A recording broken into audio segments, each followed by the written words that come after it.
Saint-Barthélemy, Saint-Barth pour les Happy Few, perle des Antilles françaises nichée au cœur de la Caraïbe. S'y rendre par les airs a aussi quelque chose d'exotique, et il est donc un peu plus aisé d'y accéder par la mer, à l'instar de quelques concurrents de la Transat Jacques Vabre qui ont convoyé leur bateau jusque-là depuis le Brésil avant de s'aligner au départ d'une nouvelle épreuve en solo, la Transat Saint-Barth Port-la-Forêt. 7 concurrents aux expériences diverses sont concernés, et pour certains on peut parler de véritable baptême du feu. Ça va être ma première course en solitaire à bord d'SMA et les qualificatifs pour le Vendée Globe, donc c'est vrai que c'est une échéance très importante.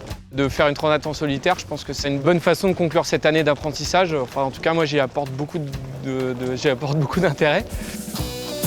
Une qualification pour le Vendée Globe, il est là le principal intérêt recherché par chaque participant. Alors que faut-il faire au juste pour se qualifier ? Il y a 2 points importants pour être qualifié au Vendée Globe. Qualifier son bateau et qualifier le bonhomme. Pour qualifier le bonhomme, il me semble, avoir participé à minima à un Vendée Globe ou alors avoir fait à minima une transat en course en solitaire. N'ayant jamais fait de Vendée Globe, du coup, je vais me reporter finalement sur le deuxième point qui est de faire une transat en course en solitaire. Et dans un deuxième temps, il s'agira de qualifier le bateau et pour qualifier le bateau, il faut faire 1500 milles en course sur son bateau. Morgan-la-Gravière a donc la possibilité de se qualifier, lui, en tant que marin, mais sur un bateau qu'il a loué, car le sien est en chantier suite à une importante avarie constatée lors de la Transat Jacques Vabre. Pour qualifier Safran, son bateau, il devra prendre part à une autre épreuve l'année prochaine. Comme pour Morgan-la-Gravière, l'objectif de Thomas Ruyant est d'obtenir sa qualif. Il nous explique qu'il ne le fera pas à n'importe quel prix. Mon objectif, il est bien sûr de me qualifier. Après, c'est ma première expérience solo. Je vais faire attention à moi, je vais faire attention à mon bateau, je vais prendre le pouls un peu de tout ça, de voir comment je me comporte sur ce type de bateau en solo. Si on peut jouer au classement, j'essaierai bien sûr, parce que je suis un compétiteur, mais le but il est avant tout de essayer de me sentir bien sur le bateau et de prendre l'expérience qui me manque pour l'instant avant un Vendée Globe.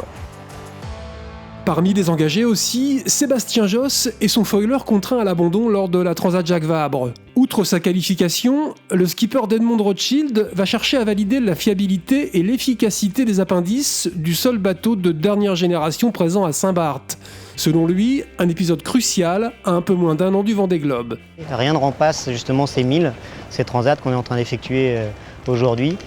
Ça nous donnera de la confiance pour le prochain Vendée Globe. C'est sûr que quelqu'un qui met à l'eau son bateau avec des nouvelles dérives au mois de mars l'année prochaine, je serai plus inquiet pour lui, ou il sera plus inquiet au moment du départ parce qu'il n'aura pas parcouru assez de milles sur son bateau.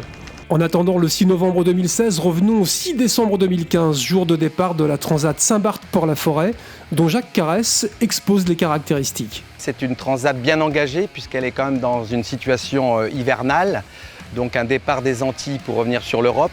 Donc chercher les systèmes dépressionnaires au niveau de l'orthodromie qui fait passer un petit peu au-dessus des Açores. Donc en général des systèmes assez actifs. Donc une transat plutôt tonique avec une possibilité d'arriver entre 11 et 12 jours certainement sur l'Europe.